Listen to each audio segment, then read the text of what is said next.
శ్రీ గురుభ్యో నమ. శ్రీ మహాగణాధిపతయ నమ. శ్రీ మహాసరస్వత్యై నమ. హరి ఓం శ్రీమాత్రే నమ. ప్రేక్షకులందరికీ ఆగస్టు మాస ఫలితాలు, శ్రావణ మాసము అట్లాగే భాద్రపద మాసము రెండు కూడా మనకు కలిపి ఉన్నది ఆగస్టు మాసంలో. ఈ ఆగస్టు మాసంలో ముఖ్యంగా 1వ తారీఖు అష్టమి స్వాతి నక్షత్రం మొదలు శుభయోగాన్ని మొదలుకొని అట్లాగే తదనంతరము పవిత్ర ఏకాదశి, హయగ్రీవ జయంతి, రాఖీ పౌర్ణిమ, అలాగే సంకష్టహార చతుర్థి, కృష్ణాష్టమి, వినాయక చవితి, గురుపుష్య యోగము, అలాగే ఋషి పంచమి, దూర్వాష్టమి వ్రతంతో ముగుస్తుంది.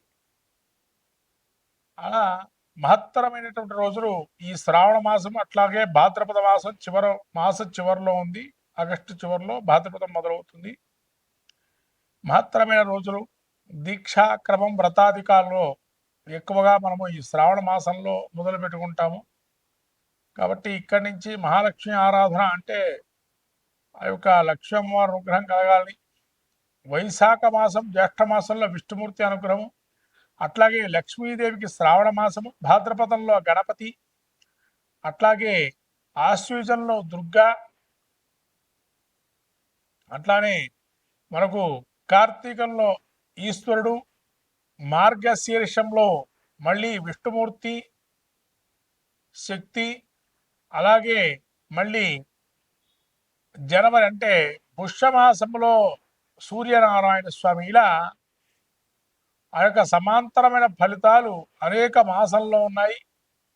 ముఖ్యంగా శ్రావణ మాసంలో ఏ విధంగా ఉండబోతుంది, ఈ యొక్క ఆగస్టు మాసంలో మాస ఫలితాల్లో మనం చూసినట్టయితే ద్వాదశ రాశుల వారు ఎటువంటి ఫలితాలు ఉంటాయి అనేది మనము చెప్పుకుందాము. ప్రధానంగా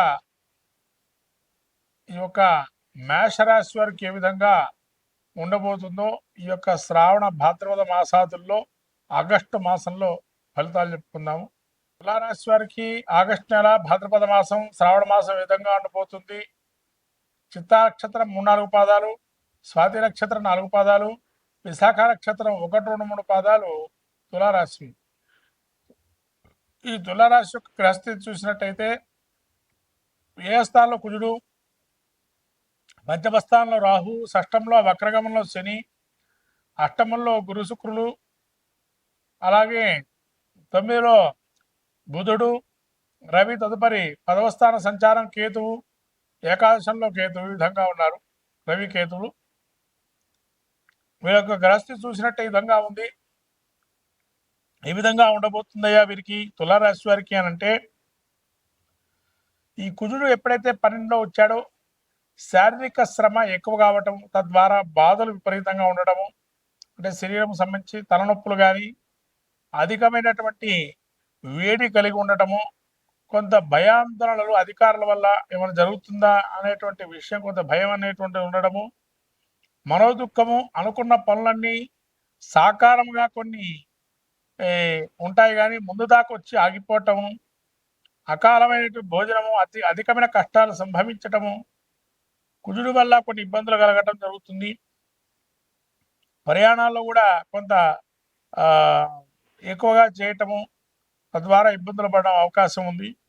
అలాగే ఈ యొక్క ప్రయాణాల్లో కష్టాలు, కొంత ధనము నష్టమయ్యే అవకాశము, అవమానాలు కొంత జరిగే అవకాశము, అధికమైన కోపతాపాలు ఉండటము, పనులు కావట్లేదని కొన్ని ఇబ్బంది పడటము, ఆర్థికపరమైన ఇబ్బందులు కలగటము జరిగే అవకాశం ఉంది.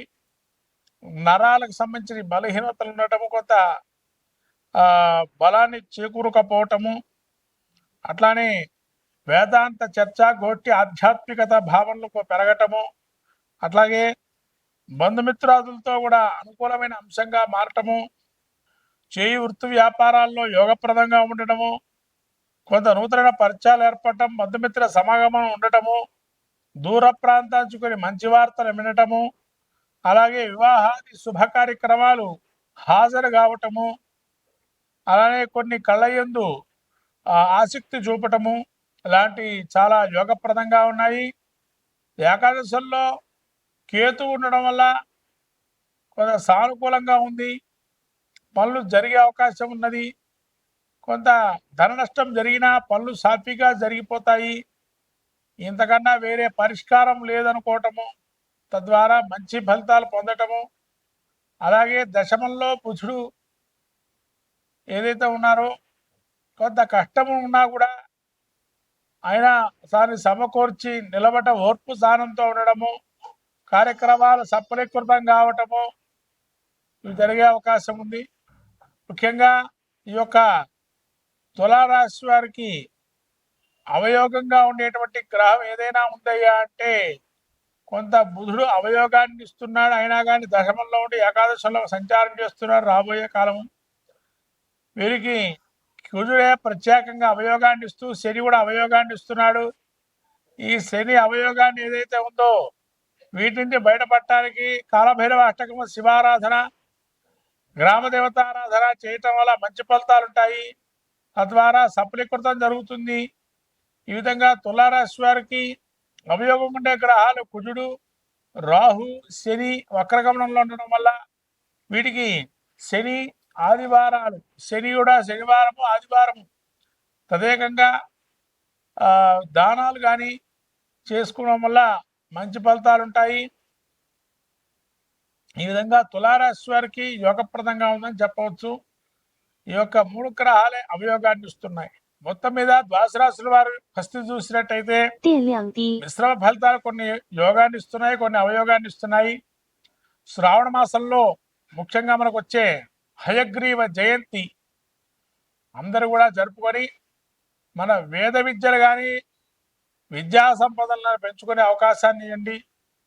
వేదాన్ని సంబంధించిన విషయాల్లో చర్చాగోష్ఠి కానీ వేద విద్యను కానీ అభ్యసించినట్టు వారికి కొంత సత్కారాలు చేయటం వల్ల ఈ అవయోగాన్ని కూడా తొలగిపోతాయి.